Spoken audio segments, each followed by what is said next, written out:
92 का world cup Imran Khan साहब ने जीता था। आज भी एक वर्ल्ड कप था, पाकिस्तान भी हार गया। तो 92 की कुछ यादें हैं तो शेयर कर दें आप। लड़के बड़ा अच्छा खेले, फाइनल तक पहुंचे हैं। गेम में यही होता है, कोई हार जाता है, कोई जीत जाता है। 1992 के उसको वर्ल्ड कप को याद करते रहे। हमारे पास और कुछ है ही नहीं इस मुल्क के पास, इस दुनिया में, सिवाय एक 1992 का वर्ल्ड कप। ये लड़के खेले, शेरों की तरह खेले। जो ज्यादा बड़ा मामला है इससे भी वो अरशद शरीफ शहीद भाई का, कीनिया के सीनियर डॉक्टर्स ने भी कह दिया है 3 घंटे तशद्दुद की। एतजाज अहसन साहब, इंसाफ चाहिए उनकी वालदा को, उनकी फैमिली को, उनके बच्चों को और हम सबको भी। अरशद शरीफ की यही बड़ी बात होगी अगर इस मामले को कोई इसके पीछे पड़ा रहा।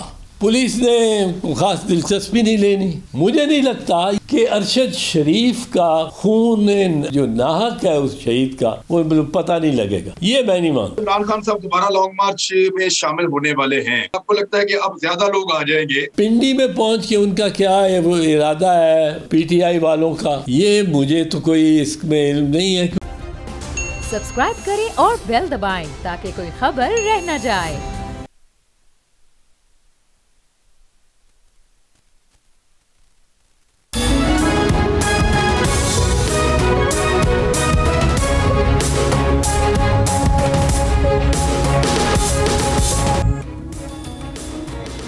बिस्मिल्लाहिर्रहमानिर्रहीम, अस्सलाम वालेकुम नाज़रीन। आप बोल न्यूज देख रहे हैं। मैं इमरान रियाज खान। हमारे साथ आज एक बड़े मोहतरम मेहमान मौजूद हैं, जनाब बैरिस्टर एतजाज अहसन साहब। पाकिस्तान पीपल्स पार्टी के सीनियर रहनुमा हैं, सेनेटर हैं और उसके अलावा कानूनदान और जो लीगल मामला हैं उसके बहुत एक्सपर्ट हैं। और ओपिनियन जो पॉलिटिकल है वो भी बड़ी शानदार एतजाज अहसन साहब की रहती है। लीगल अफेयर्स को भी हम जब जानना चाहते हैं तो एतजाज अहसन साहब से बात करते हैं। मामला बहुत सारे पेंडिंग है और बहुत सारी ऐसी चीज़ें हैं जो इस वक्त सिचुएशन डेवलपिंग है। तो डेवलपिंग सिचुएशन में हमें ज़रूरत है कि हम एतजाज अहसन साहब से वो तमाम सवालात के जवाब तलाश करें जो बहुत ज़रूरी है। सबसे पहले मैं एतजाज अहसन साहब, अस्सलाम वालेकुम, बहुत शुक्रिया सर आपका ज्वाइन करने के लिए। शुक्रिया। एतजाज अहसन साहब, पहली चीज़ जो मैं आपसे जानना चाहता हूँ वो ये है कि शहबाज शरीफ साहब का एक केस, मैं वहीं से शुरू कर देता हूँ। बल्कि इससे पहले आप मुझे ये बताएं कि 92 का वर्ल्ड कप इमरान खान साहब ने जीता था। आज भी एक वर्ल्ड कप था, पाकिस्तान ने अनफॉर्चुनेटली हार गया, बैटिंग नहीं कर पाया और पाकिस्तानी कॉर्नर टाइगर नहीं बन पाए। आप इमरान खान साहब के मोहल्लेदार हैं, तो 92 की कुछ यादें हैं तो शेयर कर दें आप हमारे साथ। जब इमरान खान वर्ल्ड कप जीते, वापस आए, आप लोगों को क्या फील हो रहा था? नहीं, बच्चे लड़के बड़ा अच्छा खेले जी। अब फाइनल तक पहुंचे हैं। गेम में यही होता है, कोई हार जाता है, कोई जीत जाता है। और T20 तो गेम ही ऐसी है कि बिल्कुल मैं तो समझता हूँ कि जिन इलाकों में ये T20 के मुकाबले जाते हैं या लोग दिलचस्पी लेते हैं, वहाँ तो अगर आप देखेंगे टूर्नामेंट हो रहा है जब, तो हार्ट अटैक के रेट का ही ज़्यादा बढ़ गया होगा। हर मैच कोई 1 रन से जीत रहे हैं, कोई 2 रन से जीत रहे हैं, कोई हार रहे हैं। जिस तरह के मैचेस ये हुए हैं पिछले इस टूर्नामेंट में, उससे पहले एशिया कप में, उससे पहले इंग्लिस्तान जब यहाँ आया तो 1-1 रन पे फंसे में है। तो वो ये तो बड़ी टेंशन वाली गेम है। मैं तो अगर इंडिया पाकिस्तान का फाइनल होता और 1 रन में आखिरी रन और 2 बॉल और इस किस्म की सिचुएशन हुई होती तो मैं तो सच्ची बात है उठ के चला जाता, वो आखिरी तो देख ही ना सकता। तो ये गेम है, ऐसी है, उसमें वो चोंच लग जाए, लास्ट मैन आउट होने वाला हो, 2 बॉल रहते हो, 4 रन्स करनी हो, लास्ट मैन हो, 1 विकेट हो, 9 आउट हो चुके हों, सर के ऊपर फील्डर खड़े हों कि इसको 1 रन नहीं बनाने देनी, उसकी चोंच लग जाए, बैड बॉल बैड बैटिंग पर उसकी चोंच लग जाए और बाउंड्री पार हो जाए विकेट कीपर की से को हट के, तो वो मैच ही बदल जाता है। तो ये T20 तो में तो चांस, गेम ऑफ चांस है बहुत ज़्यादा। और बड़ा अच्छा खेले हैं लड़के जो फाइनल तक पहुँचे हैं। इनके साथ वो तो नहीं हुई जो इंडिया के साथ इसी टीम ने अंग्रेज़ों ने अभी कल परसों किया है कि 10 विकेट से हराया है। तो मैं तो समझता हूँ अपनी टीम को हमें बकअप हमने तो करना फिर भी चाहिए। आधी टीम आउट की है। जी, हमने तो फिर भी उनकी आधी टीम आउट की है। आउट की है और बड़ा प्रेशर रखा है, और बीच में ऐसे ऐसे बॉल किए हैं शायद उसने अफरीदी ने और हारिस ने, कि वो बहुत सारे डॉट बॉल सिर्फ नहीं थे, वो बॉल से कि तकरीबन विकेट ही आ गई हुई थी। 2-3 दफ़ा जो चैलेंज किया है हमारे कप्तान ने, वो बस टच एंड गो था। तो इतनी करीब, इतने मैं तो कहता हूँ कि हमें अपने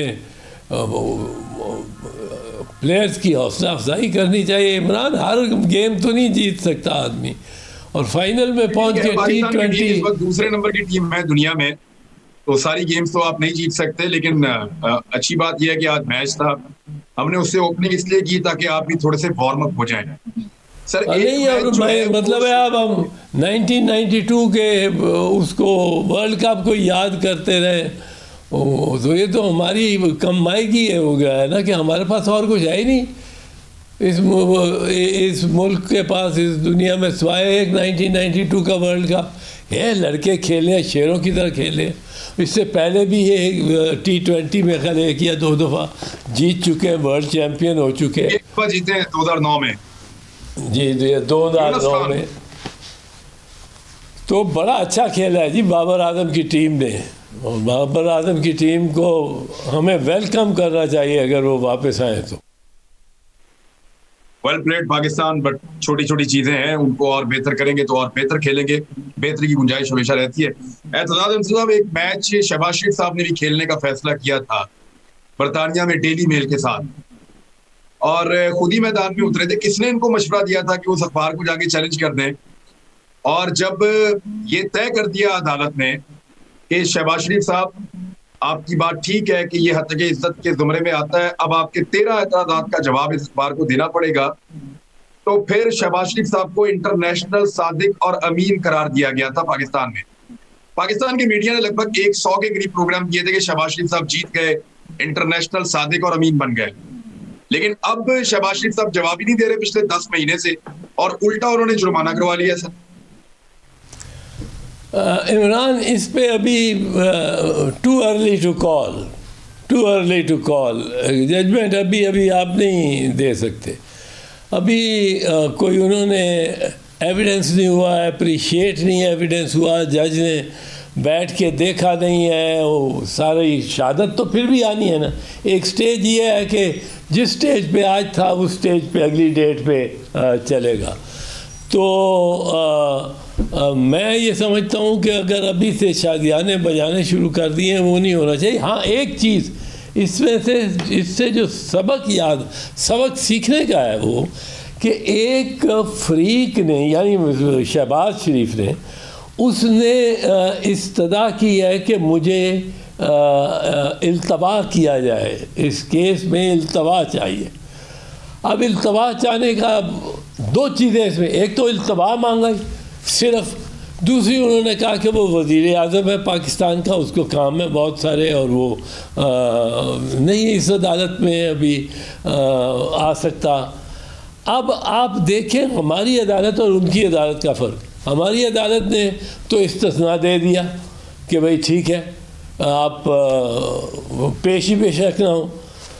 उनकी अदालत ने इस्तिस्ना नहीं दिया, उन्होंने कहा कि नहीं, वज़ीर आज़म है तो फिर क्या है, हमारे सामने वज़ीर आज़म और आम शहरी एक ही तरह के। और दूसरी बात, आप देखें कि उसने हर्जाना कितना ज़्यादा डाला जज ने।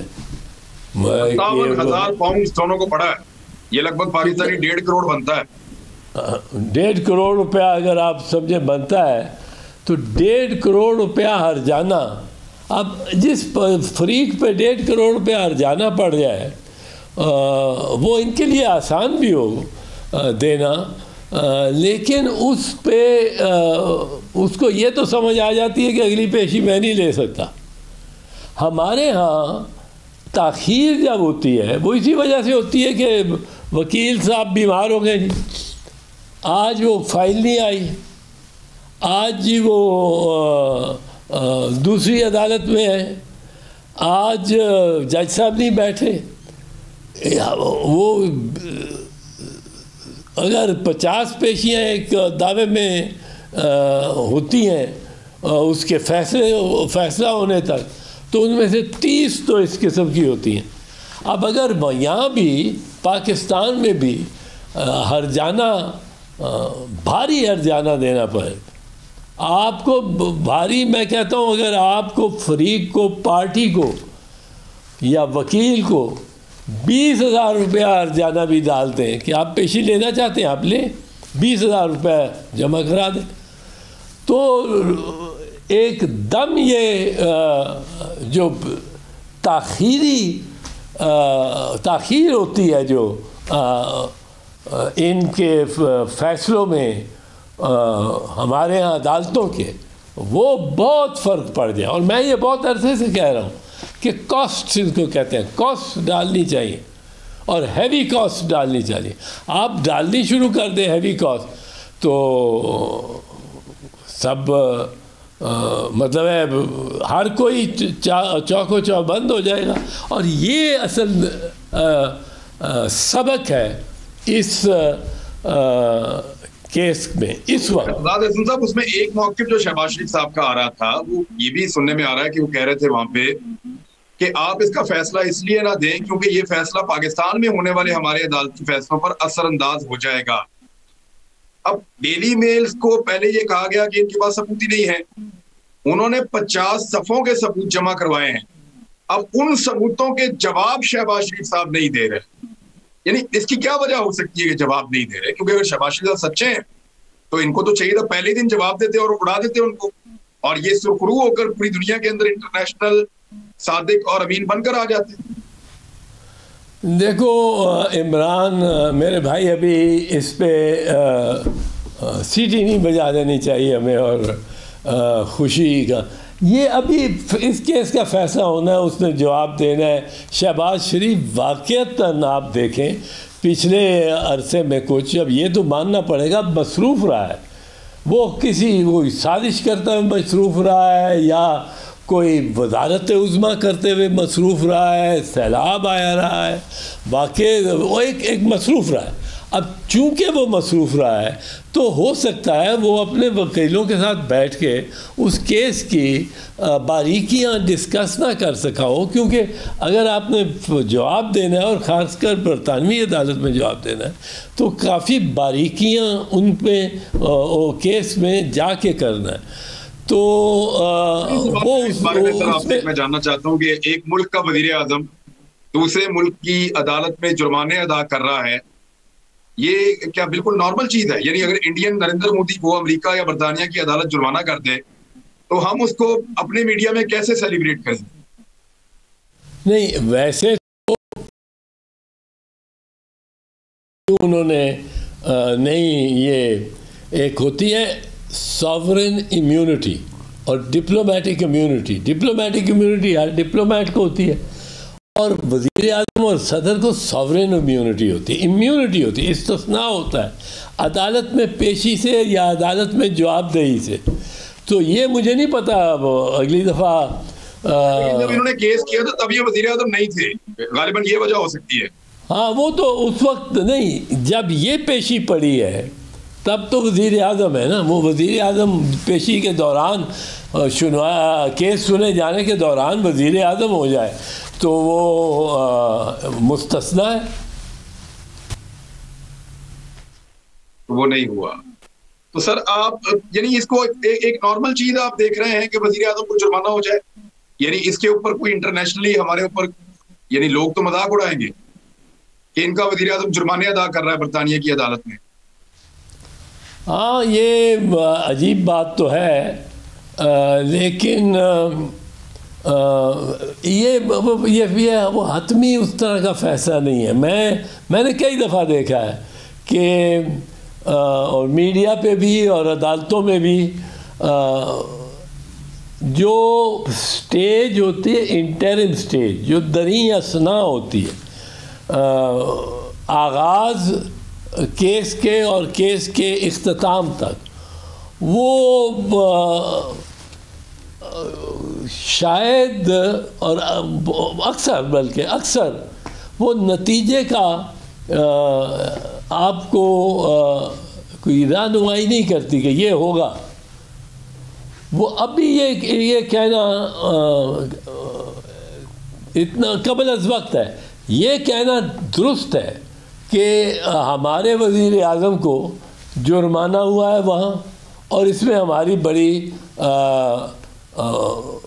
एक तरह बदनामी है, और ये एक बड़ा स्कैंडल है। और उसने कहा है कि मैं वज़ीर आज़म हूँ तो इस्तिस्ना दो, तो अदालत ने कहा है हमारे आगे ना कोई वज़ीर आज़म है ना कोई आम आदमी है, सब बराबर है।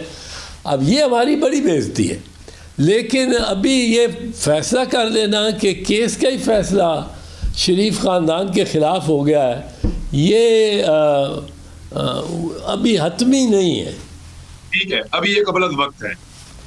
अच्छा, मतलब ये बताएं कि एक्चुअली तो जिस मकसद के लिए शहबाज शरीफ साहब अभी गए हैं बरतानिया में, वो मकसद ये है कि आर्मी चीफ की तैनाती पर मुशावरत, और ख्वाजा आसिफ कह भी चुके हैं, बाकी लोग भी कह रहे हैं कि एक्चुअली वो मुशावरत ही कर रहे हैं वहां। तो वो मुशावरत करते करते पाकिस्तान वापस आ रहे थे और रास्ते से गाड़ी वापस मुड़वाई है। टेलीफोन कॉल आती है शहबाज शरीफ साहब को, ये मैं आपको कंफर्म कर देता हूँ, एक टेलीफोन कॉल आई और उसके बाद उन्होंने गाड़ी चलाने वाले को कहा कि गाड़ी वापस मोड़ लें, हम नहीं जा रहे एयरपोर्ट। तो ये है क्या, यानी क्या अभी भी कुछ प्रेशर है शहबाज शरीफ साहब पे, आपको लगता है, या शरीफ खानदान ये समझ बैठे हैं कि हम अकेले हुकूमत में हैं, जो चाहेंगे हम फैसला करेंगे, या कोई और फैक्टर है, आपको क्या लगता है? इसमें दो तीन बातें क्लियर हैं मेरी निगाह में। एक तो यह है कि आर्मी चीफ को अपॉइंट करना ये वज़ीर आज़म का ही हक है, और इसमें कोई दो राय आरा नहीं है, और वज़ीर आज़म इस वक्त शहबाज शरीफ है और उसका हक है। दूसरी चीज़ है ऑफिशियल सीक्रेट्स एक्ट, और राय किसी से देना या किससे लेना। इसके लिए अगर ये बड़ा सेंसिटिव ऑफिस है, इसके लिए अगर शहबाज शरीफ ये मशवरा करते हैं किसी ऐसे अपनी काबीना से, अपने मातहत अफसरों से, अपने मशीरों से जो उनके हैं, जिन्होंने हल्फ उठाया हुआ है सीक्रेसी का भी, तो उसमें तो कोई मसला नहीं।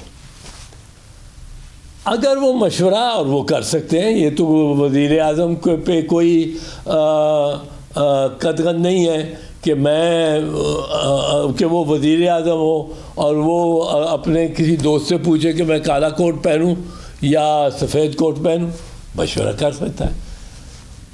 सवाल ये होता है कि एक सेंसिटिव पोजीशन पे एक आईनी फैसला करते वक्त क्या वो एक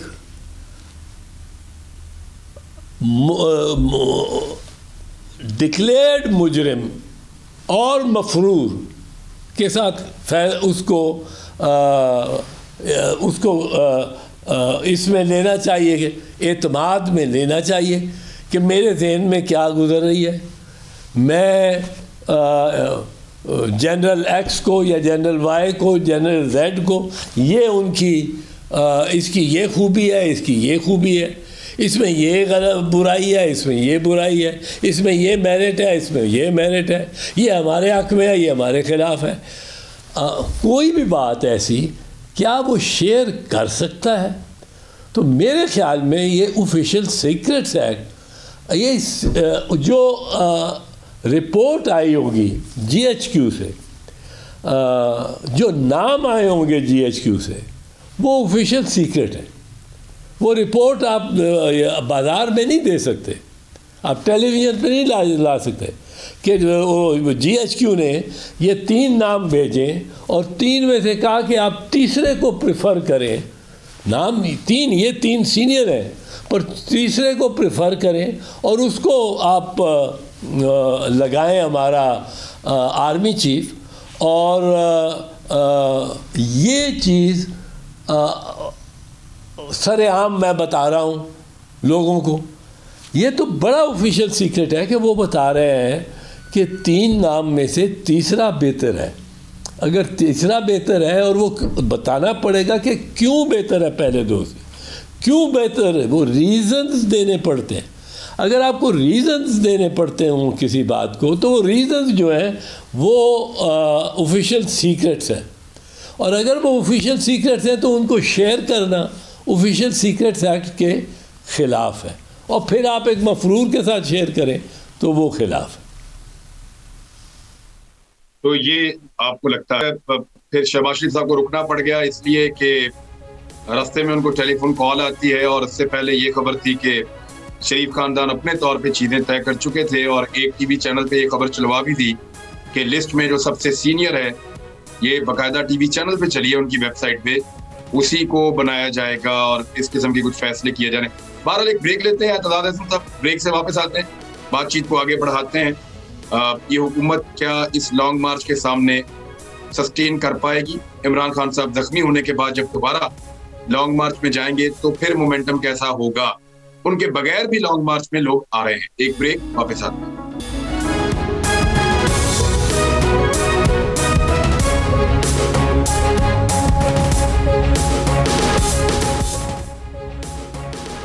वेलकम बैक नाज़रीन। एतजाज साहब, 2 चीजें जो हैं वो एक तो हमें बहुत ज्यादा तकलीफ दे रही हैं। एक तो पाकिस्तान का जो है वो सबसे पॉपुलर लीडर है, उसके ऊपर गोलियां चली हैं, वहां पे एक शख्स शहीद भी हो गया है, जख्मी भी बहुत सारे लोग हुए हैं। फिर FIR नहीं कटी। अब जो ज्यादा बड़ा मामला है इससे भी वो अरशद शरीफ शहीद भाई का कत्ल है जो कीनिया में हुआ, और उसमें पोस्टमार्टम अब उनकी फैमिली को फराहम की गई है। कल तक हमारे पास मुकम्मल रिपोर्ट भी आ जाएगी। कीनिया की रिपोर्ट हमने हासिल कर ली है, उसको हमने देख भी लिया है। कीनिया के सीनियर डॉक्टर्स ने भी कह दिया है कि तशद्दुद 3 घंटे तशद्दुद की जो खबरें पाकिस्तान की मीडिया में फैलाई गई हैं या मीडिया के अंदर उनको चलवाया गया है, वो खबरें मन गढ़ंत और गलत करार दी गई हैं। और अभी तक जो पाकिस्तान के अंदर पोस्टमार्टम रिपोर्ट जनरेट हुई है, उसके जितने हिस्से हम तक पहुंचे, हमने उनको पढ़ा है, उसमें भी उस तरह के तशद्दुद का जिक्र नहीं है कि 3 घंटे तक कंटिन्यूस तशद्दुद हुआ हो अरशद शरीफ शहीद भाई के ऊपर। इस केस में कैसे परसू किया जा सकता है पाकिस्तान में? एतजाज अहसन साहब, इंसाफ चाहिए उनकी वालदा को, उनकी फैमिली को, उनके बच्चों को और हम सबको भी।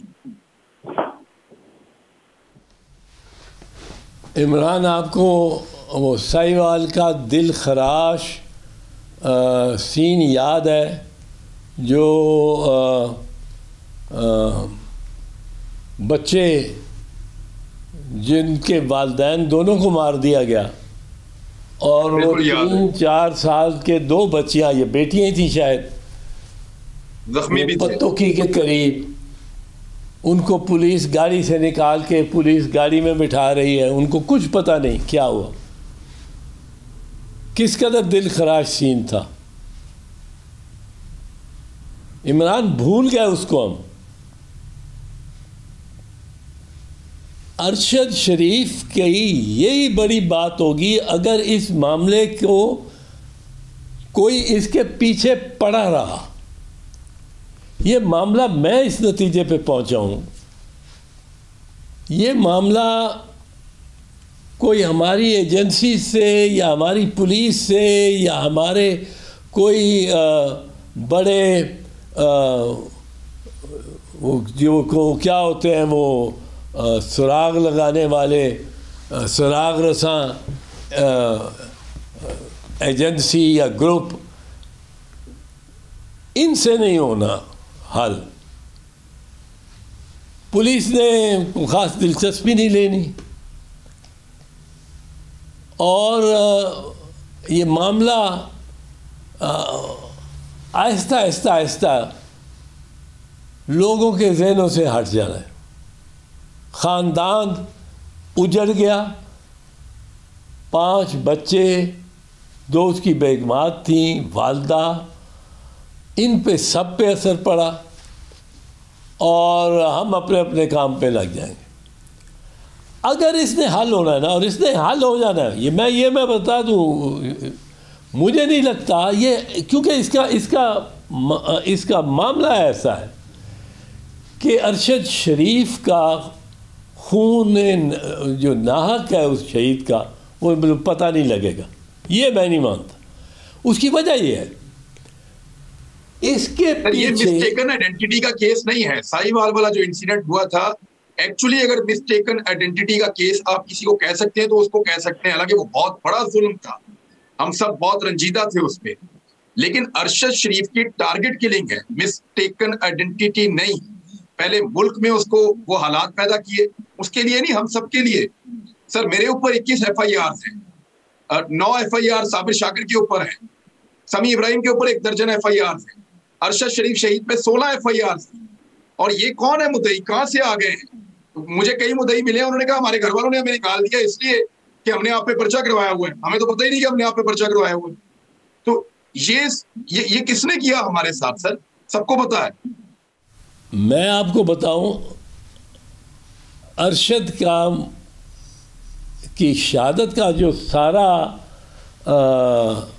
मामला है ना, और मुहिम्मा, ये हल किसी और तरीके से होगा अगले साल 1.5 साल में। इसमें आपके सहाफ़ियों का किरदार है।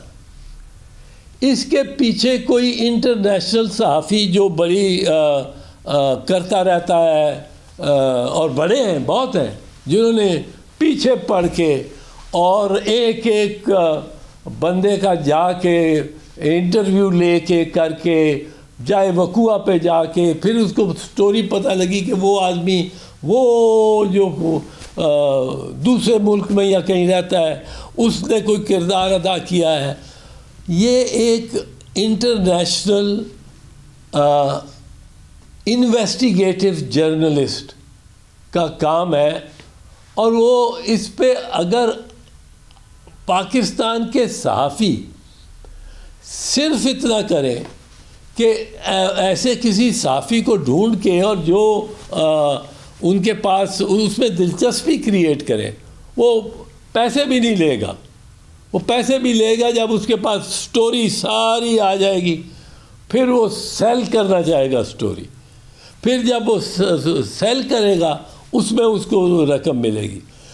इसके अलावा अगर हम समझें कि हमारी पुलिस या हमारी कोई एजेंसी या हमारी कोई हमारी ये जो साफ़ी बरादरी है, क्योंकि साफ़ी बरादरी भी हमारी बड़ी इन्वेस्टिगेटिव जर्नलिज्म करती रहती है, पर वो उस किस्म की क्रिमिनल ट्रेल के पीछे जाना हमारी साफ़ी बरादरी का भी की सलाहियतों से बाहर है। पर ऐसे लोग इस दुनिया में हैं, और अरशद शरीफ के कत्ल और शहादत के में वाक़यात ही ऐसे अनोखे हैं, एक स्टोरी ऐसी अनोखी है कि किसने भी करवाया है। एक चीज़ तो मैं आपको बता दूं कि ये लगता है कॉन्ट्रैक्ट किलिंग है, इसको कॉन्ट्रैक्ट किलिंग है और कॉन्ट्रैक्टेड है। सो कोई होगा जिसने कॉन्ट्रैक्ट लिया होगा मारने का, कोई होगा जिसने दिया होगा, और इनके जोड़ने में सारा खबर नहीं इस पे शुरू हो जाए। वो जो इंटरनेशनल इन्वेस्टिगेटिव जर्नलिस्ट हो कि जी देखें अरशद शरीफ RWP से बात क्या रहा है, और कई साफ़ी तंजीमों से भी, UN को भी हमने लेटर लिखे हैं। मैं खुद अभी एक letter chief justice of Pakistan को लिख रहा हूँ, एक सदर पाकिस्तान को लिख रहा हूँ, एक UN को लिख रहा हूँ, और इंसानी हुकूक की तंजीमों को भी लिख रहे हैं। तो ये सारी चीज़ें तो जो हम कर सकते हैं वो तो हम कर रहे हैं साहब। लेकिन क्या पाकिस्तान कभी चाहेगा कि वो इसके नतीजे पर पहुंचे कि किसने पाकिस्तानी को पाकिस्तान से बाहर कत्ल किया? यानी सबसे पहले तो मेरे ख्याल में एतदाद तब सिर्फ इतना पता कर लें कि हमारे ऊपर FIR किसने करवाई और कौन हमें पाकिस्तान से भगाना चाहता है। सिर्फ यहाँ से पता कर लें, हमारा आपको सिरा मिलना शुरू हो जाएगा। नहीं, ये ठीक है। आपको कोई ना कोई किसी ना किसी पॉइंट से चलना पड़ेगा, उस धागे को पकड़ना पड़ेगा। ये बिल्कुल आप ठीक कह रहे हो। और उसके पीछे उसको खोलते खोलते खोलते खोलते आपको पहुंचना पड़ेगा। पर वो ये इतना आसान काम नहीं है। ये कोई हमारी सिर्फ स्पेकुलेशन से या हमारे एक शक व शुबा से नहीं बनेगा कि अदालत में हम उस केस को ले जा सकें। इसको पाकिस्तान की गवर्नमेंट तशद्दुद साबित करके क्या करना चाहती है? इसमें तो क्या, यानी केस को खराब करने की कोशिश है, खौफ फैलाने की है क्या? ये तशद्दुद जनाब 3 घंटे का तशद्दुद हुआ। हाँ नहीं, 3 घंटे तो कहना मुश्किल है। तशद्दुद अगर हुआ भी है तो ये वो कितने अरसे में हुआ है, ये कितने अरसे में इतने ज़ख्म पहुँचाए गए हैं, नाखून खींचे गए हैं। वो एक कीनियन साफ़ी मैंने सुना है, उसने कहा है कि ये DNA के लिए निकाले गए हैं बाद में लाश की, पर DNA के लिए मैंने तो नहीं सुना कभी नाखून निकालने नोचने पड़ते हों। DNA तो आप चुटकी ले लें यहाँ से और DNA उसमें पता लग जाता है। तो लेकिन वो कंफर्म कर रहे हैं, उन्होंने लिखा हुआ है अपनी रिपोर्ट के ऊपर, लिखा हुआ है कि हमने ये उतारे हैं। अच्छा, मैंने नहीं देखी, मैंने नहीं देखी। सो इसलिए इमरान खान साहब दोबारा लॉन्ग मार्च में शामिल होने वाले हैं। क्या आपको लगता है ये लॉन्ग मार्च पहले जैसा मोमेंटम पकड़ेगा, या आपको लगता है कि अब ज्यादा लोग आ जाएंगे क्योंकि इमरान खान जख्मी होने के बाद पहली दफा दोबारा बाहर निकलेंगे? इमरान खान ने एक असल में एक नई किस्म की मार्च की है। ये मार्च नहीं, ये कोई जलसों का सिलसिला है कि एक शहर से उसके 20 मील दूसरे शहर में, फिर 15 मील दूर तीसरे शहर में। मतलब है अब गुजरात और लाले मूसे का फासला 10 मील का है। ये उन्होंने वहाँ भी किया, वहाँ भी किया है, पड़ाव डाला है, और वहाँ से जलसा बना है। और जलसा अगर जलूस की शक्ल में गया है तो करीब तर गया है। अब जब इमरान खान ने खुद आने का जो इरादा किया है और इंदिया दिया है, जो मुझे मैं देखता हूँ मीडिया में और उससे, वो उसमें यह है कि वो वहाँ रावलपिंडी पहुँचेगा। तो पिंडी तक तो ये सीरीज़ ऑफ जलसे होंगे और पड़ाव 10-10 मील पे पड़ेगा, तब वो इतने दिन भी इसमें गुजारेंगे। अब पिंडी में पहुंच के उनका क्या है वो इरादा है PTI वालों का, ये मुझे तो कोई इसमें इल्म नहीं है, क्योंकि पिंडी पहुंच के अभी एक परेशानी इस्लामाबाद के शहरियों को हो रही है, जो कि PTI के धरनों की वजह, ये रुकावटों की वजह से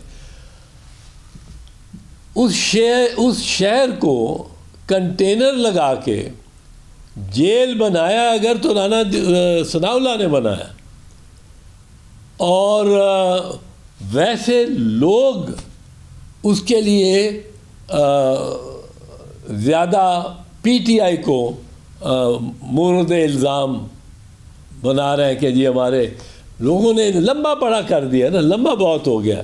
जी नाज़रीन, आप सुन रहे थे एतज़ाज़ अहसन साहब को, और अब मुलाकात होती है जुमे वाले दिन इंशाल्लाह। तब तक के लिए अपना ख्याल रखिएगा। अल्लाह हाफिज़।